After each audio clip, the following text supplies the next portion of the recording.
Hello everyone and welcome to my Chinese brush painting class. And today for the Chinese New Year, the Year of a Dragon, we are painting a dragon. And I'll tell you a little bit more about the Chinese 9 types of dragons, a little bit of some of the legends as we paint along. Right, so the plan for today, we'll need a very large brush. As well as we'll need a tiny brush. So I'll put some actually big brush here on the side already, and a very tiny one as well. If you haven't got a very pointy Chinese brush, just pick up a watercolor brush with synthetic bristles. Sometimes it could be acrylic brush as well, as long as it's quite pointy, because we'll need to do loads of fine lines to practice. A medium-sized brush as well will be good. We'll practice some texture for the dragon. So first part of the lesson, we're going to look at studying how we work into the head of the dragon, kind of the scales of its body, the coiling of the body, and then we'll put it all together and we'll start working a little bit more free in the second part of the lesson and work with a freestyle. So this is more of a meticulous style. So perhaps some of the background is much more freestyle approach, but everything else is quite precise. So let's give it a go. I'll put my brushes aside. So what I'd like us to do, I'm just going to zoom in. So I'm going to put a droplet of ink. We're going to start with using solid ink. So for the outlines, for the more precise strokes, we'll need that. And I'm using a normal drawing paper first, and then I'll work on rice paper later on. So I just broke down little stages for us how to develop the head of the dragon. Let's just load the brush with a bit of ink. Let's move this aside. Okay. Always test your brush as you load it. So you can always just try a little mark and see how can you control that. Yeah, that's good. That's all good. That's working well for me. Sorry, it's reflecting there, but hopefully I'll be painting low and you'll be able to see it. Right, so stage number 1. Let's start from the quirky nose. So if you think you can do a little blob and a blob and a little outline in the shape of, yeah, some sort of a teardrop or a little petal, then you can do all the shapes we'll be working on.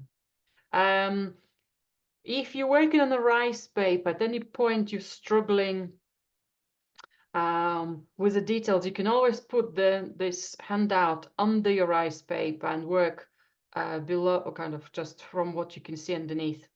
But it makes every dragon very different and quite exciting. Right, so let's get started. So I've got the main kind of round part of the nose first. So let's put it somewhere here. Okay. And we're starting to work into the bridge of the nose. Maybe another blob. We've got one nostril. And if you'll do it slightly wider or narrow, you've got just that more of a personal approach to it. Okay, I've ended up with a darker tone here altogether. Okay, next one, we've got 3 little petals going, showing the bridge of the nose, almost like a wrinkled up skin. Okay, then we've got 2 little boxes, a space between the eyes. Again, there could be just a little bit, one bigger, one a bit smaller. And we've got an eye, very nice line, thin line, and we can put even a little pupil there. Another one, maybe we can't see all the eye, maybe there will be an eyebrow showing, so we can just see part of that kind of semicircle. And for the second eye, we've got some sort of roundish shape, and then maybe just a little more elongated. Okay, something darker in the middle for our pupil again. Okay. And then we'll slowly start adding more and more elements. And if you talk through, okay, this is the top of the nose, this is a nostril, this is the bridge of the nose, goes this way, this is there's 3 or 2, it's variations. It's so when we talk through it, it becomes much easier to remember what we're doing, and it's much easier to understand maybe the character of certain parts of the dragon. So for example, next we're going to do some fabulous eyebrows. So if I'll do almost like a semicircle above the eye, and then I'll just use my brush just to create little fiery spikes. And another one, again, if I'll do a line closer to my eye, it might follow that shape a little, and I can make it more, maybe a bit more fiery. Okay, that's good. And if you have more those little spikes, or a bit less, that's all good. And the next one, we're going to make the mouth. So let's work, maybe give it a good big shape here, and going all the way to the eye and above, and then turning and dropping it down. Okay, if you can't do it in one go, that's absolutely fine. Just keep on working, maybe stop and start. And I'm just gonna do the base for the mouth here. Okay. And I'll put it somewhere here so we can see it.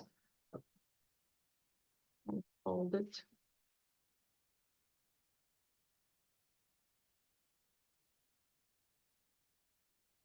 Okay. And we can add some teeth. I can add a little extra space for the chin, so we can see part of the jaw, part of the... You could add a line inside or outside, depends how wide your line ended up, or how big you want the mouth of the dragon to be, right? Spiky teeth. Okay. And try not to be overly precious about certain details, and kind of, if mistakes occur, just think how you can fix them, or maybe sometimes just leave them out. By the time we do other details, by the time we do some tones, it might be all gone, and it's not a big deal. Okay. So we've got the mouth done. And then we can work into the horns. So these lovely horns, are almost like in the direction of the flowing air. And the texture I'm going to work, I can even try a side. It's almost like a dabbing a little, so it's not as flowing line as we'll be doing for the dragon's hair. Yeah, so that will be our dragon's hair, but a little bit more of a textured. Yeah, you can even come up with your own. So they might be having that different material what they're made of. So something maybe a little bit shorter, maybe a little bit wider, longer. Okay, maybe dabbing further. Okay, maybe a tiny bit taller here. So it's something going on there with that extra texture. So then we see that the difference in the future might be some. Okay, exciting. I should have left some more space here for my dragon's hair. Okay.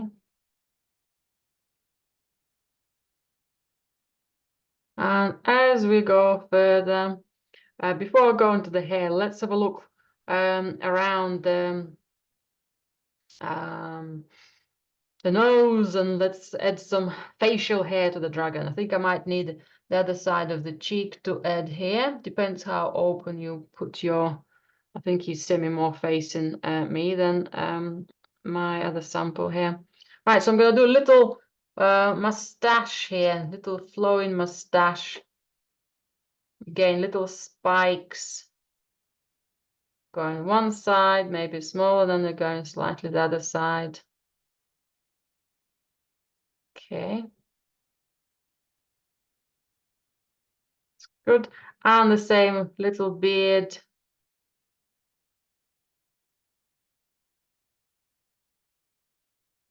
Okay, and then slowly the spikes will start changing the direction.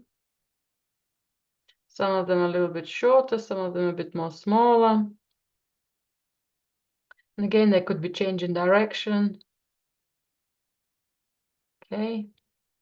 And then maybe getting a little bit more elongated as the hair is growing close to the neck.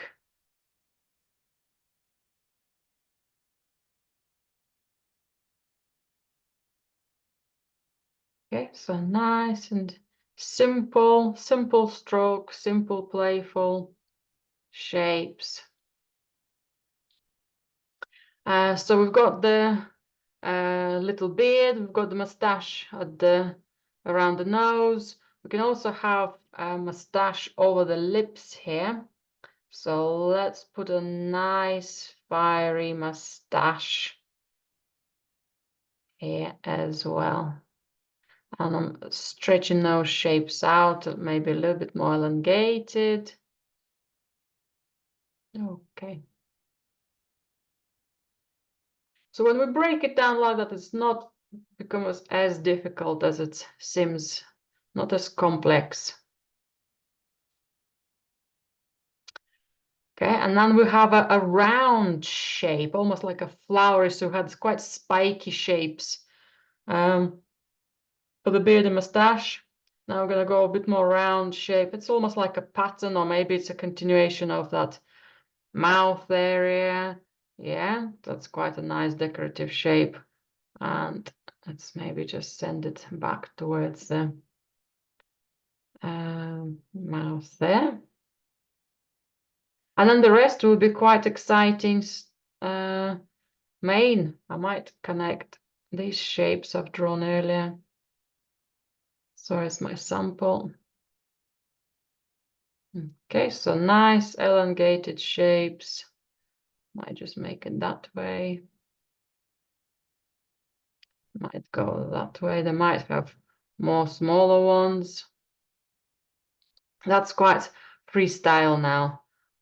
We know those are larger strokes we need to create, and they could be flowing like a fire in different directions there. And then if we've got the body coming through,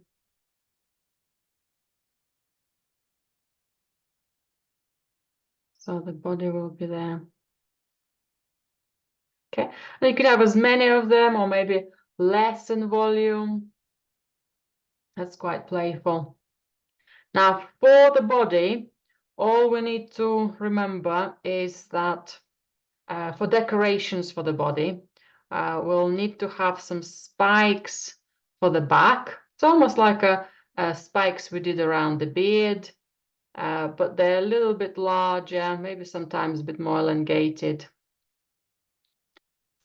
Yeah, and you can do them whichever way you do, whichever way you use the brush. Sorry, I might need to move my camera a tiny bit up.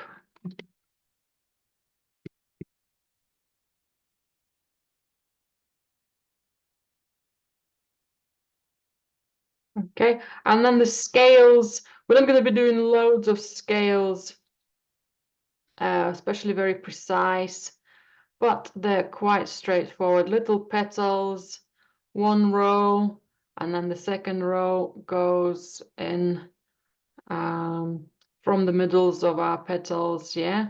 So we've got that overlapping pattern. And sometimes you can just show some of that texture, and then there is nothing, and it's we'll be turning as we as the dragon's body turns around. And different artists, different Chinese artists do that beautiful scales, texture in different ways. Sometimes they just draw. Sometimes they just use some exciting mark making, which we'll do as well. And put a little bit of identification of just a little variation of precise scales as well. So that's more personal choice there. Okay, and you can do as many as you want, or as little as you want. Depends on your composition, depends on how we work. And then if we wanted to do a leg, or a hand, an arm, this is the principle of how we do it. Now, quite often the dragon comes out of a mist, out of a water, from behind the rock or some mountains. So you might not have it right attached to the body. It can be, but it doesn't have to be. So all we'll have to think is the movement, what's going to happen, almost like an elbow bend. Okay.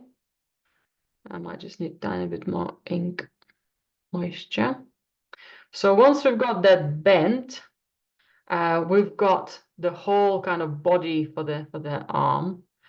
And then the rest is decorations for it. So for example, if I'll go and do some wrinkly shapes for the arm, I can put some extra texture, perhaps almost like a double line for the back of it. The fingers are quite easy, the claws. Now, first of all, different dragons, the more sophisticated dragon is, the more fingers it will have. So some dragons might have 3, much more sophisticated ones got 4, and the super clever ones got 5. So it depends what type of dragon you're drawing. Right, so for the fingers, if you think of, again, bends in what happens to our fingers, yes, we've got 1, 2, 3 sections, kind of segments to our fingers. You can make perhaps, well, in Chinese paintings, it's mainly 2. 1, 2. So you almost like plan them out first. They're all spread out. Okay, how they will be all coming out. So I'm going to have 5 fingers. Well, we'll have 4 fingers and then somewhere 1 in the back. So once we've done those big shapes first, okay, so at the angle, at the 90 degrees angle side, that's where we put the soft parts for the fingers there. Sometimes I don't even, you can just do those little cushioning segments. Sometimes it's 2, sometimes it's 3. Depends how you work. Those little very simple marks. And then the claw. So that's claws. That's quite nice and sharp. And again, just almost continue the line of the finger and then bend it down. So continue. Okay. Ideally, they need to be a bit more pointy. That one didn't quite come out pointy. Okay, that's a bit more pointy. If you have a lot of gaps between the fingers, just put little marks so they're almost like a little connected. Partially, they don't have to know exactly how they connect. Sometimes they overlap, and sometimes not. So something's happening there. And again, you can put extra texture here. You can put almost like those continuous scales. It's very similar how Chinese artists paint the legs of the birds, especially when we look at the chickens. It's very similar principle. Yeah, we've got a leg, the 3 claws, 1 on the back, and then all we do is we add the texture for the chickens. So same principle. And then the claws.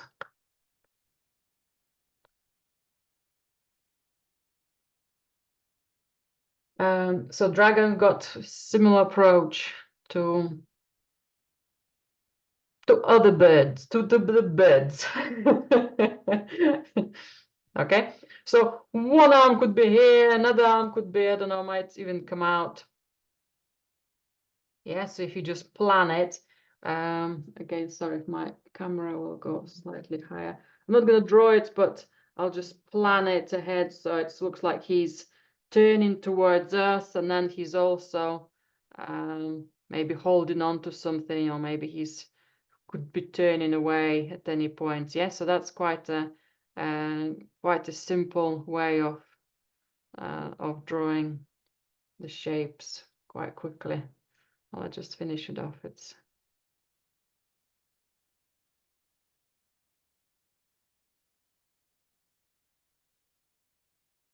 okay, that's fun.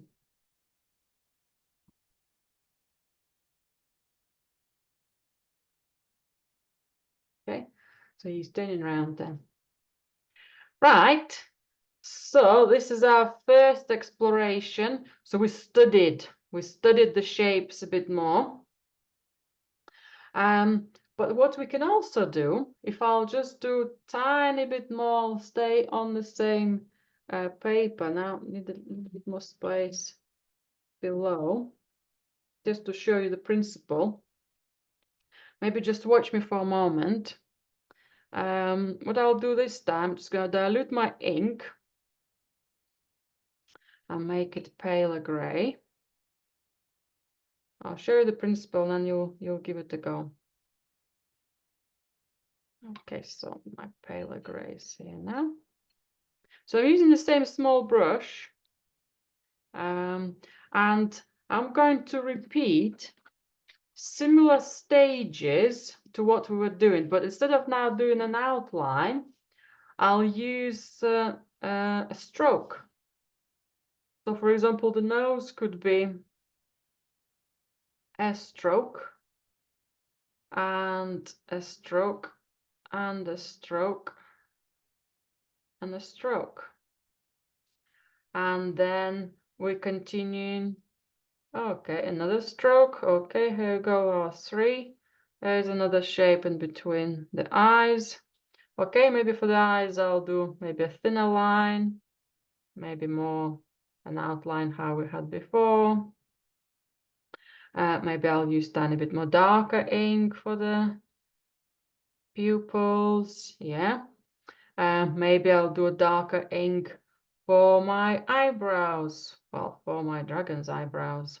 And I'll just do the flicks and I'll just work into the shape. Okay, so we've got shapes now representing what we were sketching in line. Okay, that's good. If I'll go very light, I'll have the horns done. So they might be much more paler in texture and in darkness and in texture.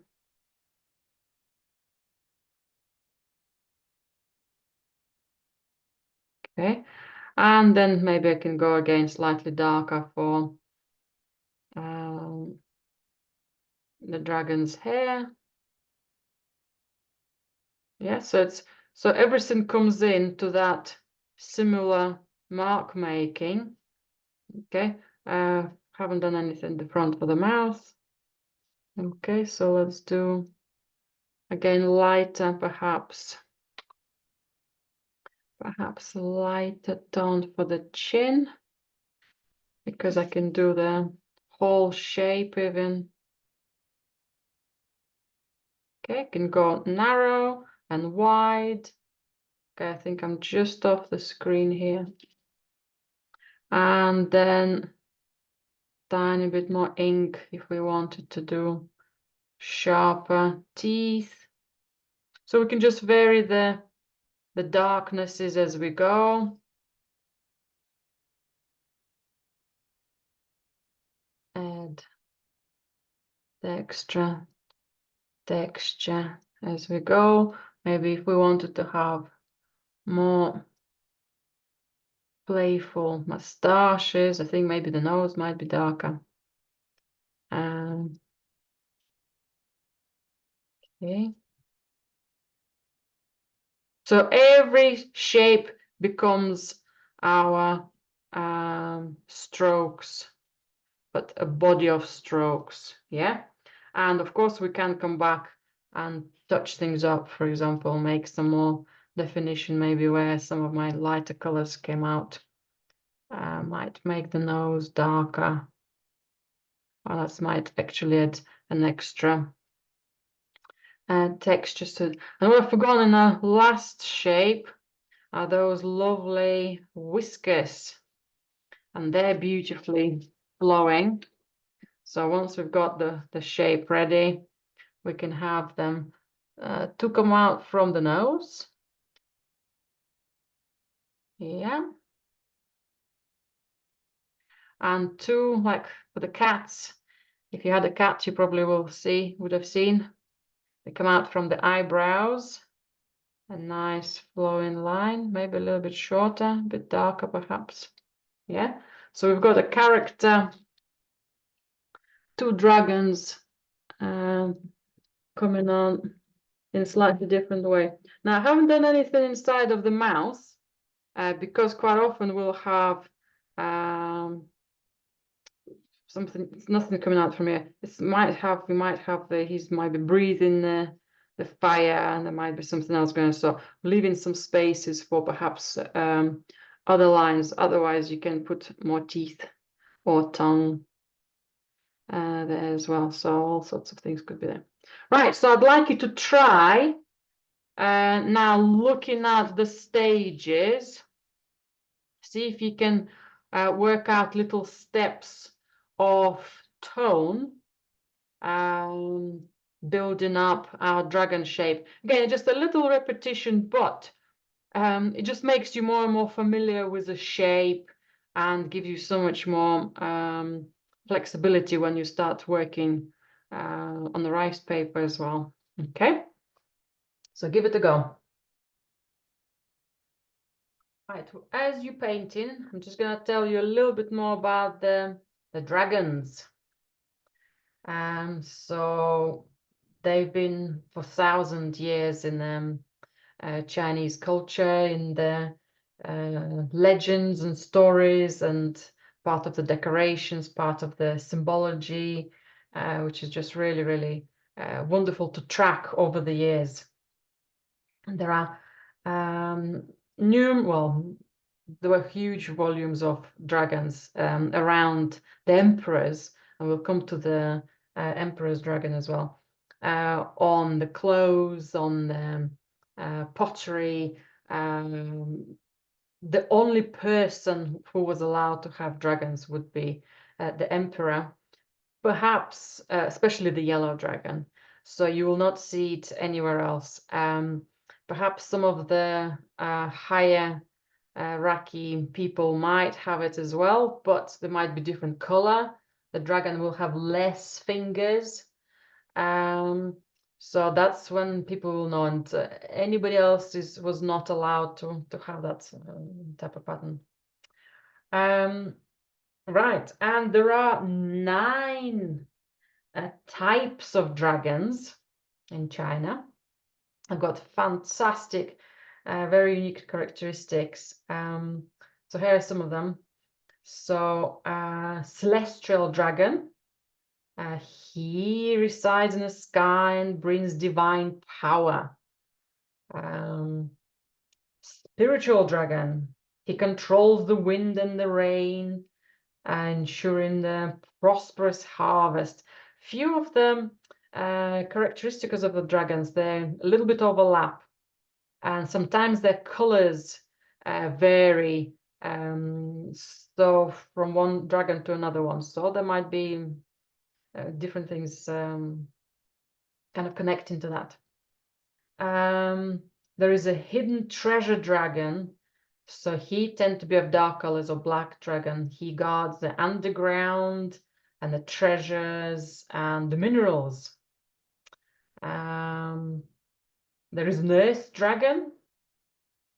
He possibly green, but not always, but most of the time is green. He rules over rivers and seas and symbolizing strength. So a few dragons to do with kind of in charge of the weather and rivers, but he's the main one. There is a wind dragon. So if you're painting a dragon with the wings, that will be the only one. So he flies. He kind of semi-hovers and flies as well. So it's not massive wings like European dragons. And he's doing all the kind of connection. He does all the, he's in charge of all the connections between the heaven and earth. So he brings all the messages and communicates them. Right. And then we have a weather dragon. So he he governs the clouds and rain. So here we go. Here's a little bit of overlapping. So you need to know which dragon to kind of to say thank you to. The dragon's meant to be quite fierce but kind. They're not to be. They usually support the people in China. They usually kind of help out. So they not vicious in that sense. There's another dragon. That's probably the one we're doing today. Coiling dragon. So he tends to be in water, kind of. So he's like a snake. He's got all this, got a snake shape, serpentine form. So he more kind of swims and doesn't mean that he can't be out of the water. Japanese dragons came from the water. So most of the Japanese dragons were kind of water-based dragons. So I think that's where the connection's here. And then there's a yellow dragon. So that's he symbolizes the center and the core of the world, and he is the symbol for the emperor. Now, variations of the characteristics, there is more and more and more expand to that, but these are quite simplified ones. And there's another flying dragon who soars through the skies and representing freedom and ambition. I think that's the one who is responsible for all the wars and kind of supports with military actions. So very, very fascinating. There were some, the most famous dragon painting is by Chen Rongs. I don't know if I pronounced it right. It's a big, massive scroll, horizontal scroll. It's called Nine Dragons, and all the dragons are there. I believe it's in America. And they all slightly different. It's all black and white, but it's beautiful how they all integrating into one piece, because normally you deal with one of the dragons at a time, I think, but then they come in stories. Right, how are we getting on? Right, now let's have a look at the ways we can compose our dragon. So I quite like the image I found here. It's quite a horizontal piece, so we only see small parts of the body here and there. And he's after his pearl, his dragon's pearl, where he's got all the power in it. But you can turn it into a horizontal piece. We can have more, I just added more kind of my own composition with the water, maybe where the clouds are. You can see parts of the hand sticking out here. Or I want to add some mountains. So if you decide to go and do a bigger piece at some point, you can combine the mountains we practiced last week maybe some extra rocks, maybe a bit of clouds. We practice how to do some of the mist as well. That will be very similar for some of our clouds here as well. So let's practice a bit of texture for the body. Tell us about the dragon's pearl, Julia. Did I miss you explaining about that? Right, there is a legend. When you start painting, I'll tell you more of the legend of a pearl. It's multiplying everything. If people have it, it multiplies things. If you had a bit of grain in your, in your bag, you will have a massive bag of it.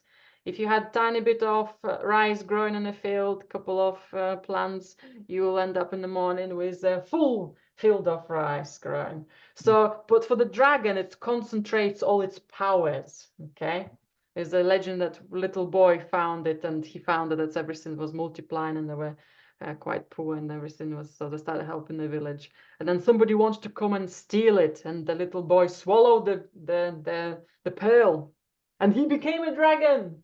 Oh, okay. So his mom knew he was her little boy, but he was then in charge of the river and helping with the irrigation and making sure that people had enough of crops and food and everything else. So he was looking after the people. So let's have a look at the painting the body of the dragon. Right, so if I'll have a flat brush or a large brush, I'm going to try to do both. I'm going to show you different variations for it. So if I'll make it wet first, and then load it with some pale gray. Okay, pale gray first. So then my mark is almost just a plain one. And then we can use, I'm just going to make sure I've got enough moisture. It's not going to run out too quickly. Then we're going to use a small brush and place some ink on the bristles. Okay, it might work. Sometimes it works, sometimes it's not. Some of the Chinese painters, when they work for the dragon, they work on a quite, not on a rice paper, they work on a very silky, smooth paper, which allows them to create fantastic patterns.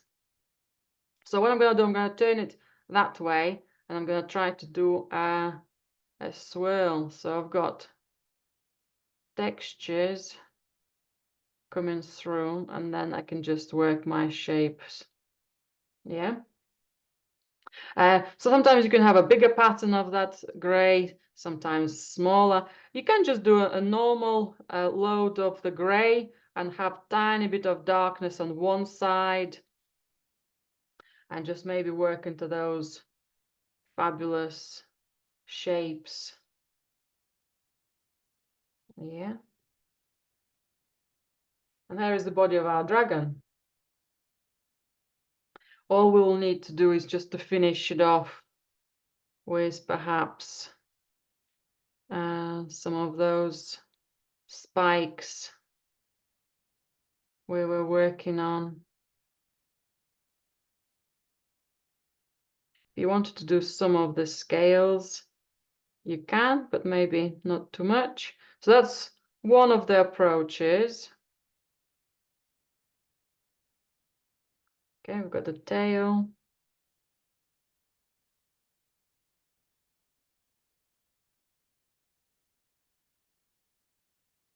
Okay, maybe some of these spikes will go. Any dry brushing is very, very welcome, because it makes the colors much more flowing, colors, tones. We see almost like reflections there. Okay.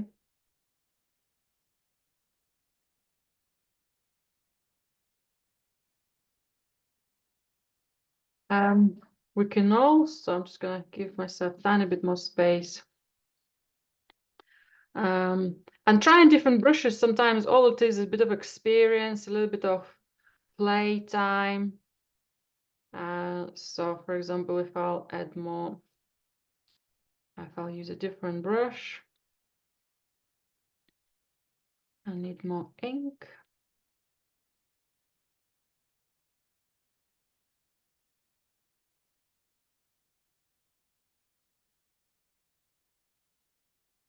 So my brush is loading with some gray. It's a big brush, it needs more moisture.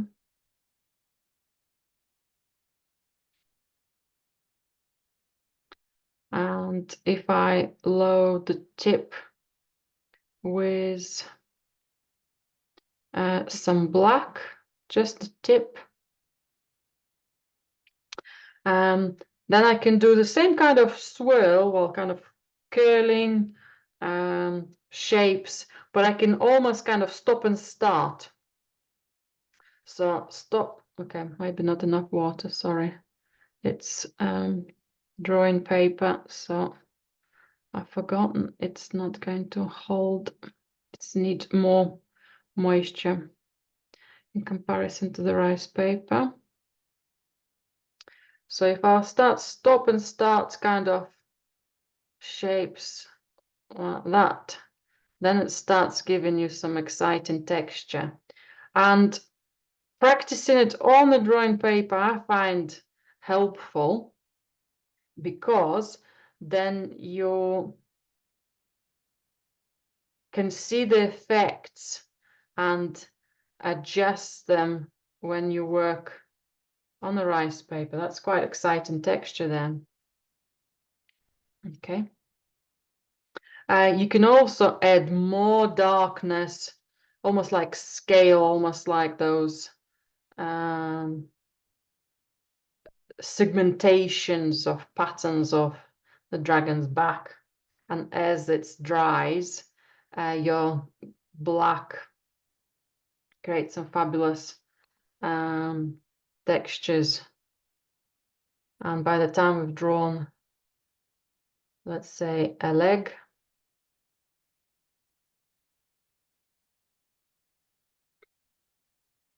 or that might be a leg, that might be an arm, depends which part of the body. That looks like more of a tail to me. Okay, so we've got a dragon maybe coming out from somewhere. Yeah, so it's practicing those textures. It depends which style you like. Combining those styles, and it becomes really exciting.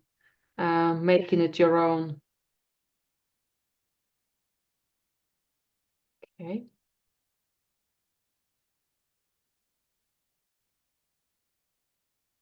Right, I would like to do my dragon on the rice paper using perhaps a second style where I use the strokes. Takes a little bit quicker, and it's also gives me an opportunity to see a bit more color, well, tone, sorry. So I'm going to start with my gray tone. Okay, just going to check that my brush is not too runny. My ink is not too runny. Okay. And let's plan. So if I'm gonna have the head somewhere here, then I can put all the rest. Okay, his body elsewhere. Okay, that's good. So let's start with the nose.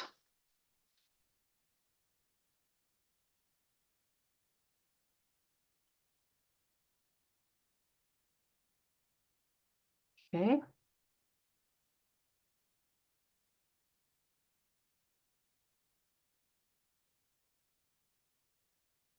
And a shape, and now the wrinkly skin on the nose. And then 2 blocks between the eyes.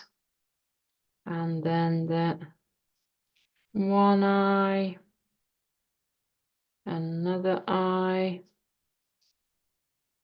a little bit more black ink for the pupils. Okay, maybe in the corner of the eye here as well. And then perhaps the darker ink for the eyebrows.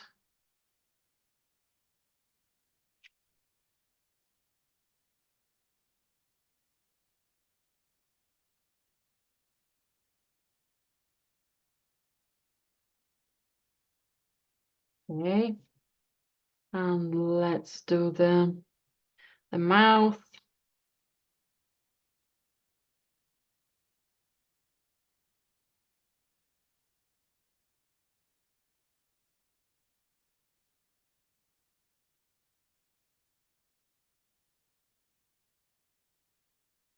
Okay.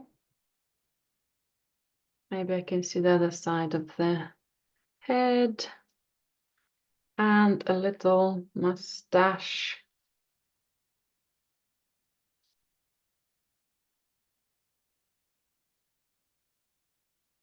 I just tiny bit darken my nose here so I can see it a little better. That's it. And then that similar mustache could continue on the side. Sometimes you can even color it in next to the mouth. Sometimes you can show a little bit of the lip. Again, that's up to you. Got the teeth.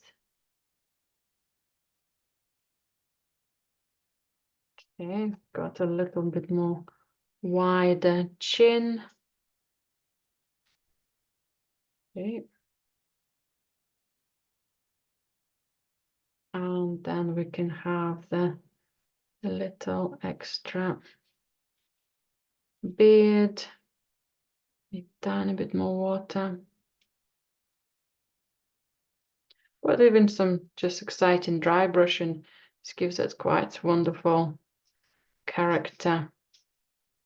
The older the dragon, the more clever it is, the more powers it has. The first 1,000 years, it's a very young dragon, but it gets better as it matures.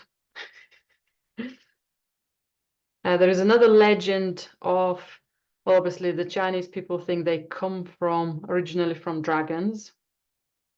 There is another dragon story, well, of how the dragons became dragons. There was the fish, carp, a young carp swimming in the river, and he saw this beautiful waterfall, and it was going up and up and up the mountains, and he was fascinated, wanted to go there and see the rest of the world from the top. So he said to his friends, would you like to come and climb up the waterfall with me? And a group of friends came along with him, and they all went swimming, trying to go up and up and up. And they tried for very many years, and some of them given up and some of them died. There was all sorts of other adventures and difficulties on the way. And then only 3 friends were left, and then there was only one of him left. And after so very many years, he persevered and persevered, and finally gone to the top of that waterfall and was able to see down on his river. But his body elongated so much to climb the waterfall, he became a dragon.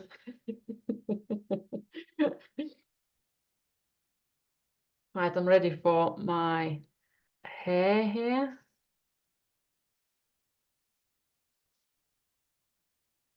So yeah, fabulous stories.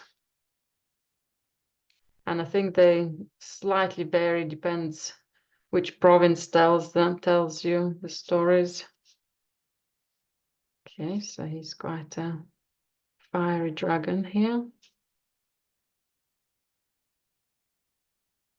So I'm working with a little bit of extra darkness here. Okay, I think the nose of my dragon a little bit blended with the mustache, so I might just make it slightly bigger, slightly darker, I meant. Okay. Now, if I wanted to make tiny bit of color for the head and almost partially kind of color, partially texture the head there as well, it's up to you. If we want it like with the mountains, we're just doing a little bit of coloring in, bringing very pale ink to certain elements. That will be all good as well. Now I'm going to put a little bit of texture coming out from the dragon's mouth. So I'm using my flat brush. I just want to make sure that I'm going to have enough space for his body. So I'll do maybe a first line coming out and maybe another one sideways. Okay, still a tiny bit more water. Okay, so something's coming out, then I can work with that afterwards. So it means that I know what's happening around the mouth. Okay. Maybe even paint a little bit around the teeth. Okay, that's good. Right, and I'm ready to go with my brush. I think I'm gonna go with my large round brush for the body. So if I load it with some gray.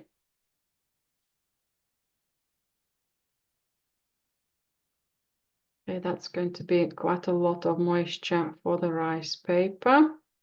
So I need to take some of it off, making sure that the bristles are going one way. And I'm going to put some solid ink. Okay, solid ink is no longer solid.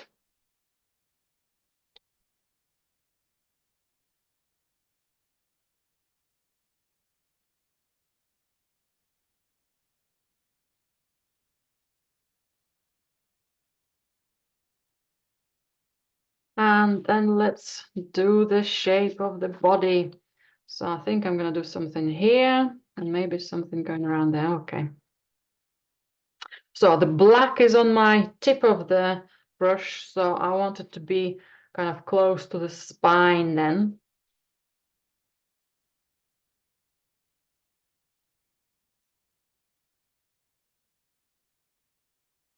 Okay, maybe a tiny bit more moisture.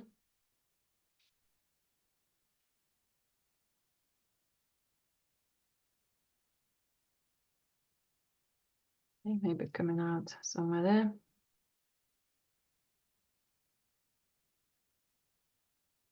And a bit more. Maybe there will be another one. A big shape.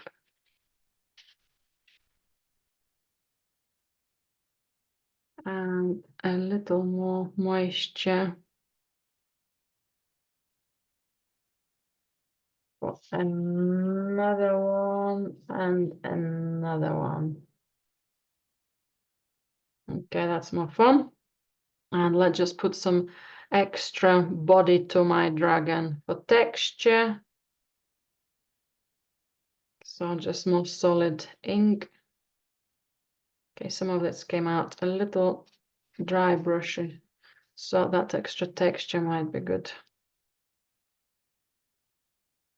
Sometimes you can't see what's actually happening by just putting those darker dots, blobs, but as the ink dries on the rice paper, it becomes quite exciting to see that texture. And I can now use the same brush or smaller brush. I think the same brush will be better for me for his spines marks.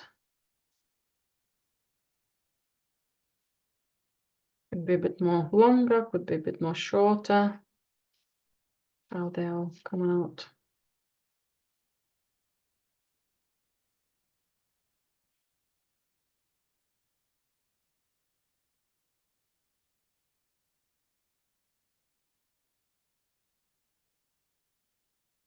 Okay.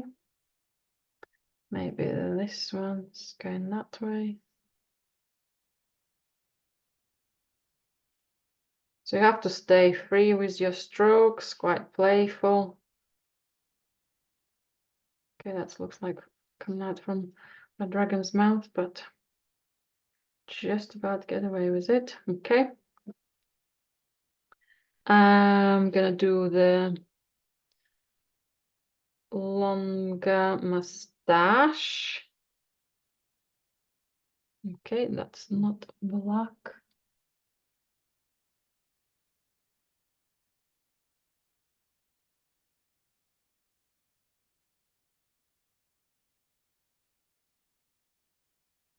And from the eyebrows.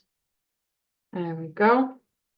Right, and if I wanted to do a bit of now it could stay as it is, but it also could have the clouds.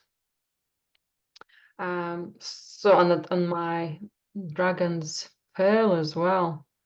I think I'm gonna have a dragon's pearl. Maybe somewhere here.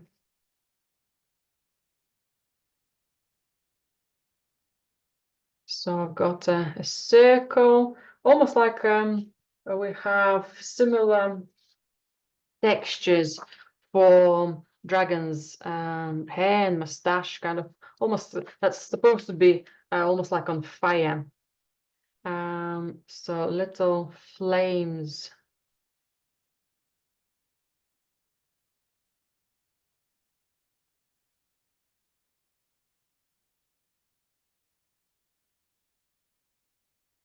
It's floating. It's loads of legends when different creatures and people were trying to steal that pearl. Okay, and I can do a tiny bit of volume for it. Just careful with the rice paper. If I'll just do a little bit of darkness on one side and tiny bit on the other side and just let it be. If we've got more texture coming out from the dragon's mouth. Okay. Maybe he's just spitting it out. Maybe he swallowed it to keep it safe. Maybe just spitting it out. Right, so if we wanted to do a bit of clouds or waves, I might just do a little bit.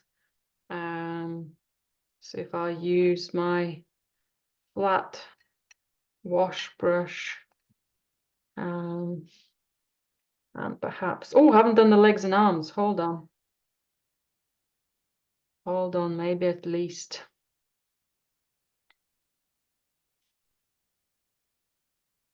Maybe at least showing its. So again, that's the shoulder. Maybe it's coming out from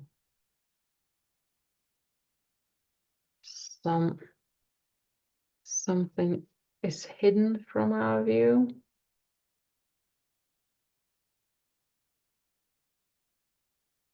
Okay, and maybe another one is going to be here.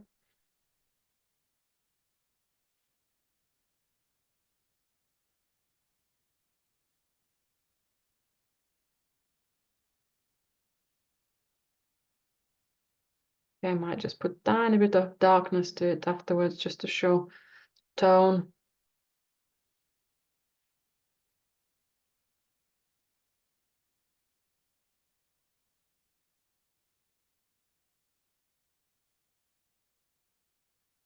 Nails, claws, sorry, claws. And this side.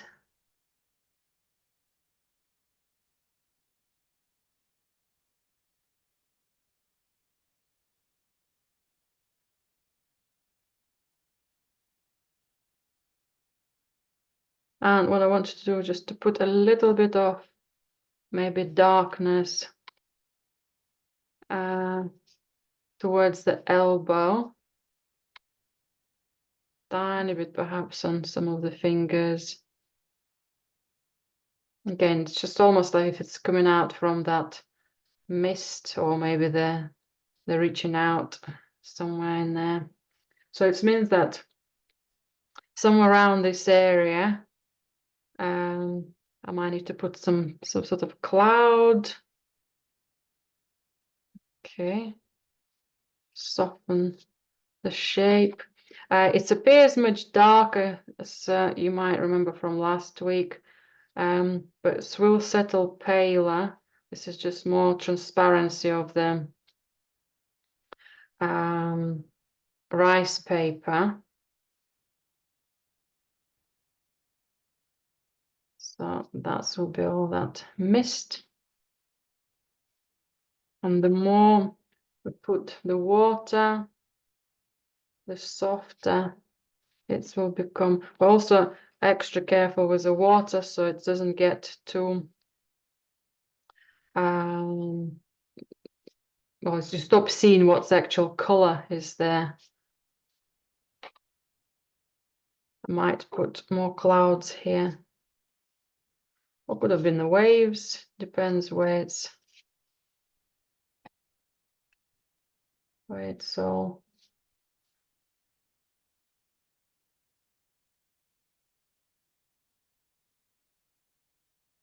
So it's quite a lot of darkness at the moment, but I know it will settle in much more naturally. I wanted a little extra darkness on some of these shapes. I'll gradually build it up.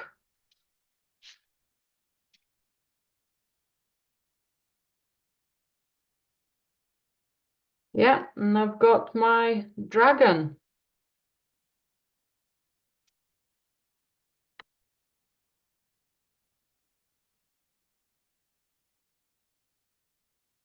So it's time to stop, let it dry, see how it's happened, and maybe try our freestyle dragon. Right, so if we wanted to do extra freestyle dragon, we already studied what's going to happen on the head. So as long as we're bearing in mind there is a nose, there is a nostril, there are some whiskers, there is an eye, kind of elongated nose, there are some horns. The rest becomes very, very playful. And with this style, you have to really relax and do a number of takes. So again, perhaps doing a couple of times the head and then just really, really playing with the inks. So I'm going to start this time with much more darker ink straight away. I'm going to prepare myself a tissue here so I can dry my brush quickly. Okay.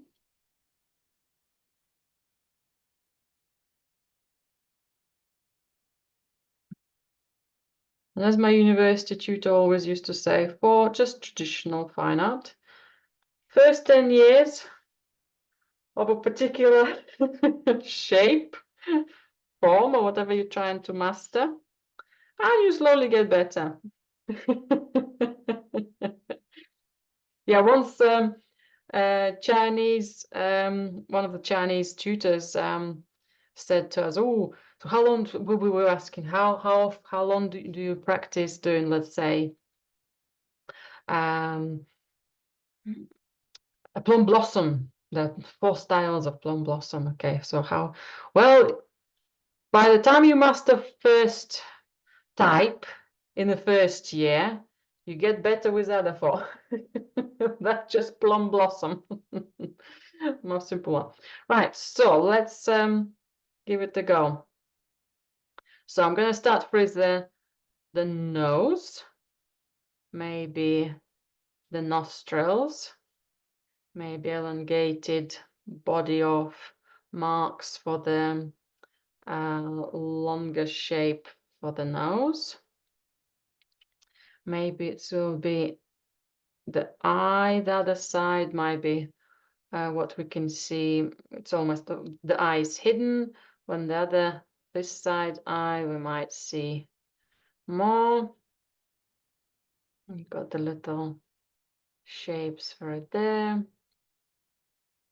We might want to put the whiskers or not. It's up to you. You might just keep it quite simple. You might just want to put a few strokes.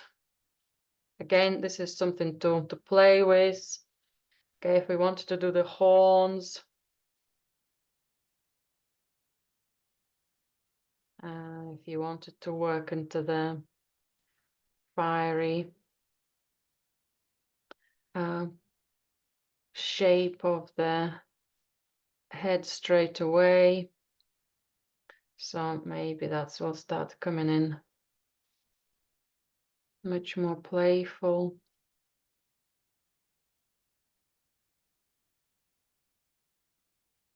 Okay, and I'm going to work next with my bigger brush. Again, loaded. When I'm loading the brush, I can use it a little bit sideways and then finish it on. I can see some bristles coming out. Finishing on those elongated strokes. Yes, the bristle is somewhere on the plate. So they're all gathered together. Okay, and then we have the stronger black ink on the tip. And I want to do a little bit of that texture. And then I want to work with it quite spontaneously.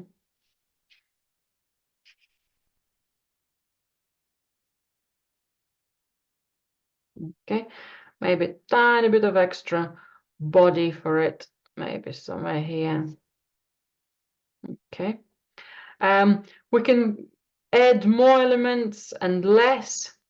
I'll work with the same playfulness of the texture first for the wet surface. I might just redirect the darkness so we can see it's changing direction. And then if I use some playful marks and some dabs, kind of splashes and dabs to support it, right? I think it needs way more paint. Oh, sorry, ink. It will start working kind of into that direction of them. That's it. And where do we want more busy strokes?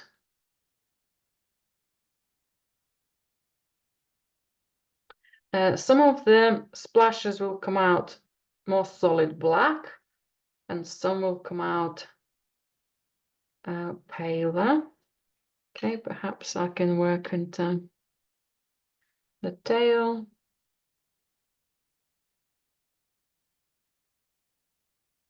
Perhaps we can just work with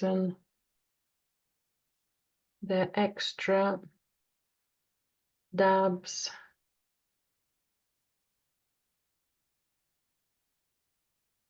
Or playfulness.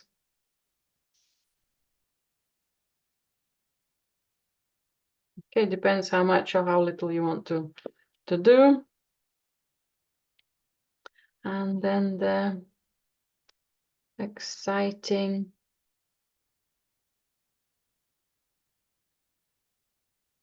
whiskers there. That's quite nice. And the more you play with it, the better. Now, here we can just about to see the claw here, and there's somewhere else here. It's probably not the full image. It looks like there's something else going on. But our fancy, I think, might be ready for an arm here. And again, it might be not huge amount of details, perhaps a little bit more simplified in its darkness.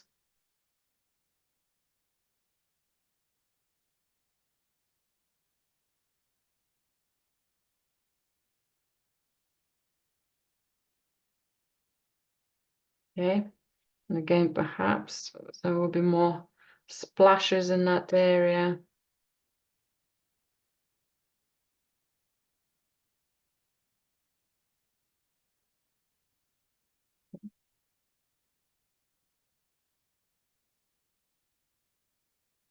And I think another one might be somewhere here as well.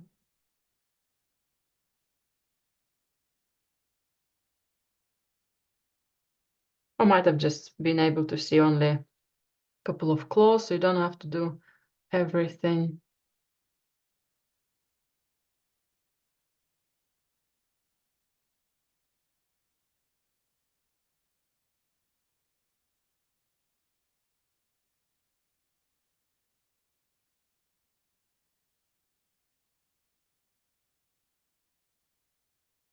So it's more of a suggestive motive, and if I'll put a tiny bit of water, well, with a bit of darkness to it, it just sharpens up, so he's all got twisted and playful in there. And by the time we put Happy New Year in Chinese, Julia Borodina style calligraphy, meaning playful and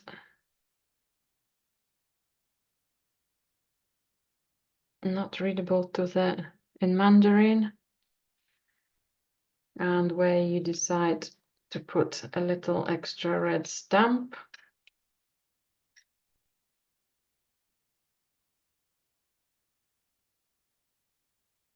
We've got one version completed.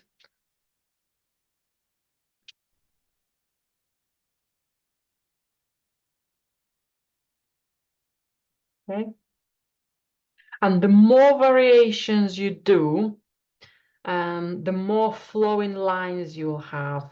The more you can experiment with tone, you can experiment more with the elegancy of the line. I think I probably can do with something maybe for the neck. That might be a nice continuation. Oh, I've forgotten to do a little flows if we wanted to do little flows for the back. Again, it depends. Maybe this is more of a coiling dragon, I think. Just little spikes, just get a little extra character. Although the one is on my example doesn't have them. It has a slight different qualities to the painting.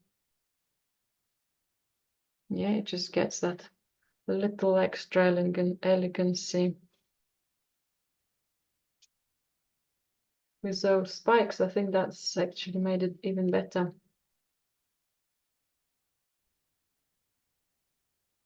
Right, I'm going to try to do another dragon, but my paper is quite large.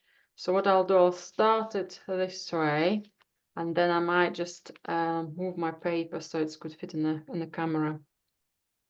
And this time I'll try to paint it with slightly bigger brush and with the use of more flowing strokes.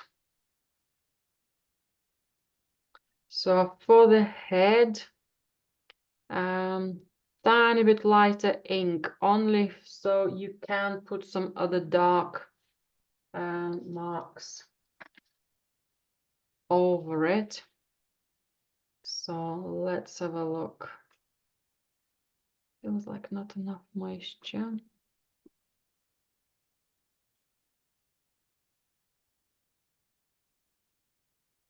There's a loads of loading process, sometimes takes longer than actual painting. Right, so let's do. And if I'll hold the brush in Chinese way, sometimes it just gives me much more elegant strokes. So let's leave some maybe space for some splashes. Nose. Nostril, nostril. Tiny bit lighter. Can't remember if I told you last week. If you feel like your ink is kind of continues to spread on the rice paper, just dab a tissue. Don't move it. Just place it and lift. So it's not gonna spread any further on the watercolor paper or drawing paper. That's what kind of you push it and smudge it. On the rice paper, you just take extra moisture away. So then if we're working down a stroke and a stroke and a stroke, and now on the eye, so it means that my brush needs to be a little bit drier. So we're almost looking down on our dragon. Okay, we can see the side. That's a bit more elegant.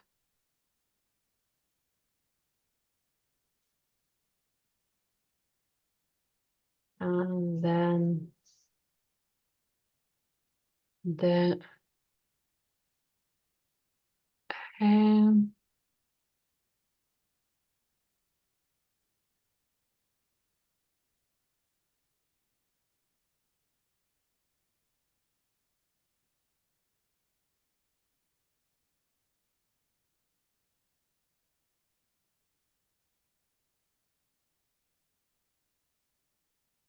maybe the horns are almost like mingled in the hair. You can't see it as much.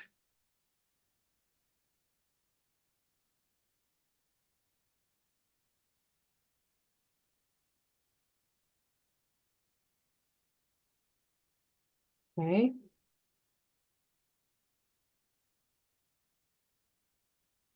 And maybe if I'll start with this brush for the narrower neck and then work with the larger brush. So I need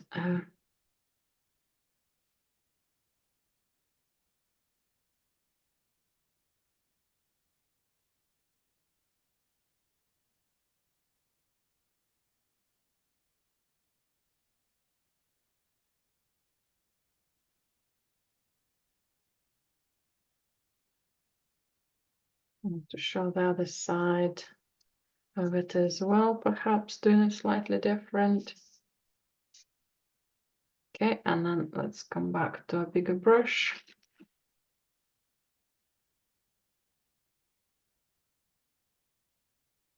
Again, loading is part of that process. It's having a feel, doing a stroke and knowing it's not going to be enough. That comes with practice. Have I got enough moisture, not enough? If you're struggling, maybe keep testing your brush on tissue paper, on the kitchen paper, yeah? So if I'll do a stroke, yeah, that's probably emptied most of the moisture from my brush, so I need to top it up. That's why I can't do the full body stroke in one go.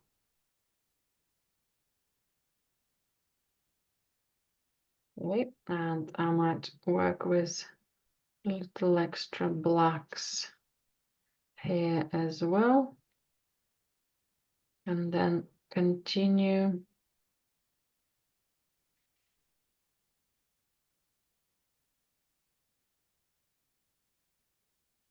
Okay.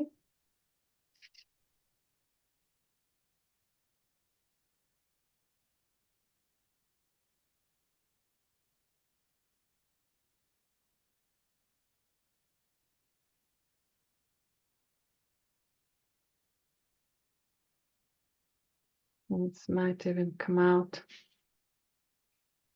elsewhere, but let's work into the texture here.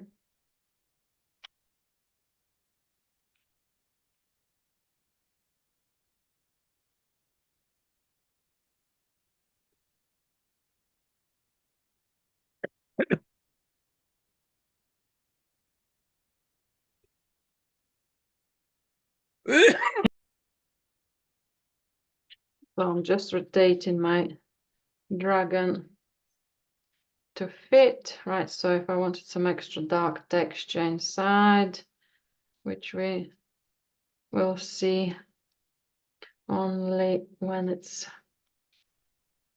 dry, and I want to have, okay, maybe more ink as well.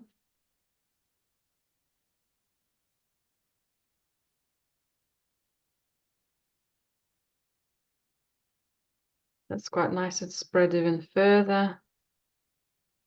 And that's good. Right, I can do extra ears. Those maybe flowing.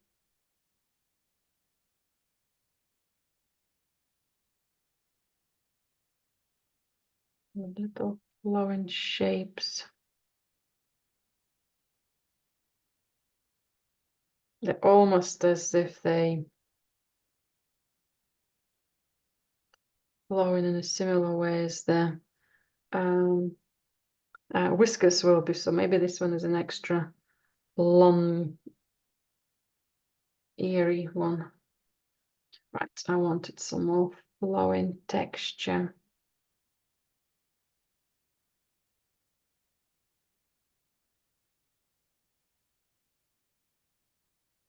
Maybe getting those dabs of dots almost belonging to the shape. That's quite exciting. And I just wanted to make that body a little bit bigger in certain areas, certain connections.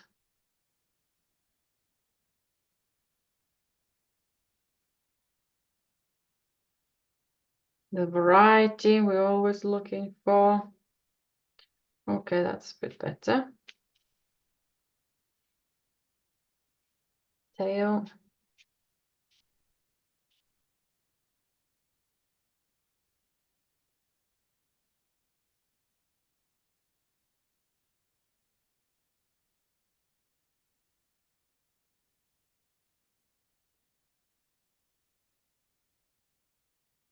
Okay, now I can do arms and legs, or the ones I want to see. And then some extra exciting splashes.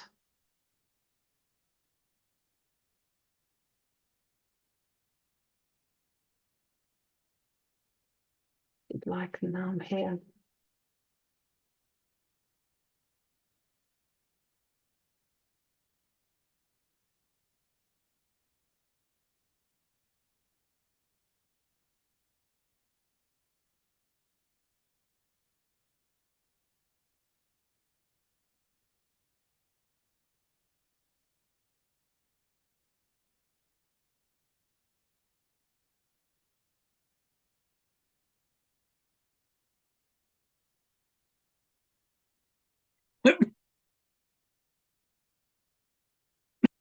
Okay.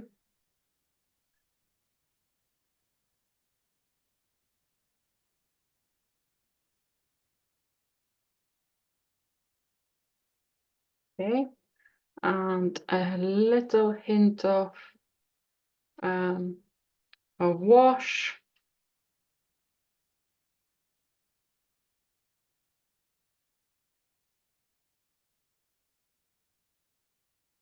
Again, it's almost like it's coming out from the mist.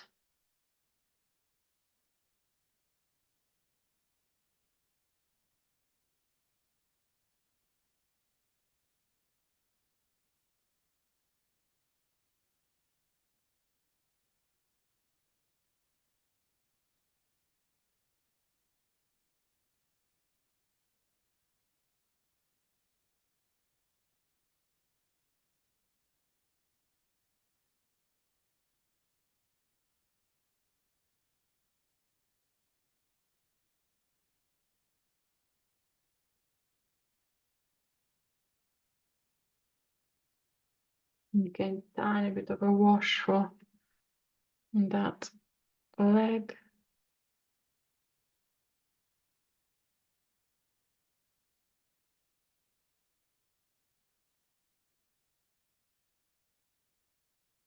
Might put one more, maybe a couple of toes.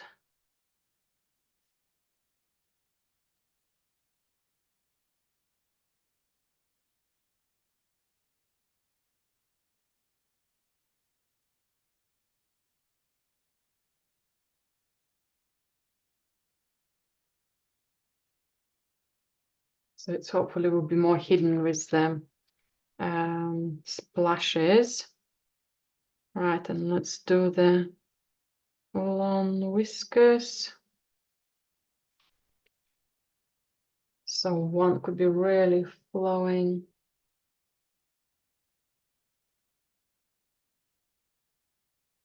So my paper curled up and I didn't quite catch.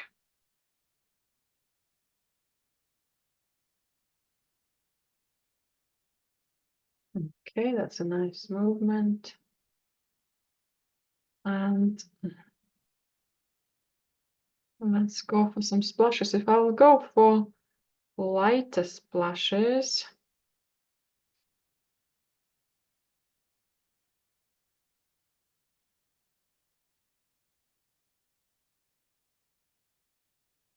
need to stand up for this as well.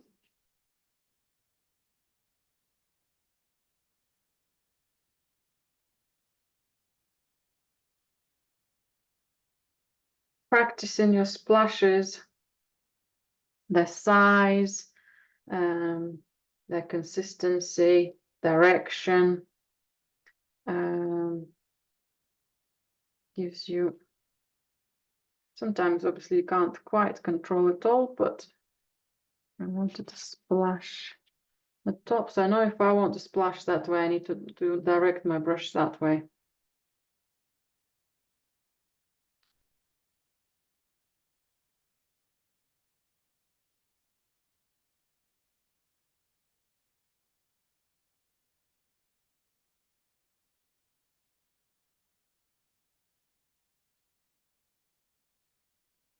It's good.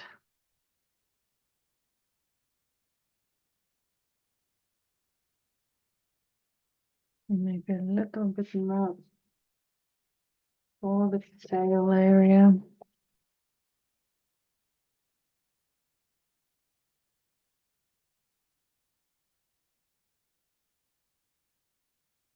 And you can also, if you wanted to, use a little bit of Chinese white and dilute it with some water and add another splash of almost like snow, or that's an extra tone coming in for the piece. That's quite exciting. Dragon as well. And again, perhaps a little bit of writing and where is it going to be. It could be on the top, it could be on the other side, it could be somewhere lower. I think I might put mine a little bit lower. I think it might have a good composition.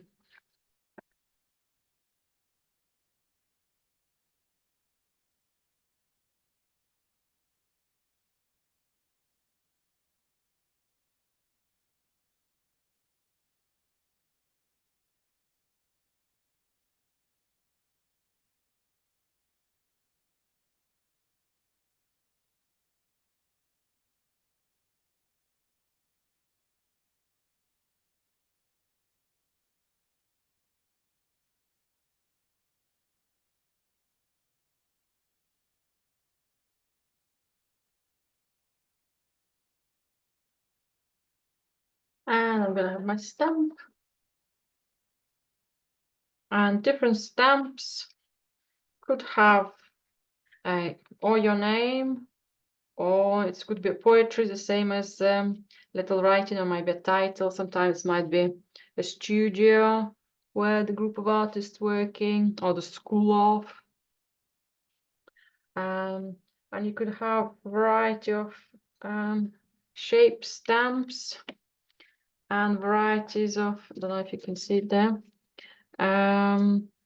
patterns, different sizes, and it doesn't always have to come right close to your writing. Sometimes the stamp could go elsewhere in the perimeter, or sometimes under the branch, or maybe somewhere might be elsewhere. Kind of, it's almost like a balancing composition. Where do you put that little bit of extra red with it? If I'll zoom out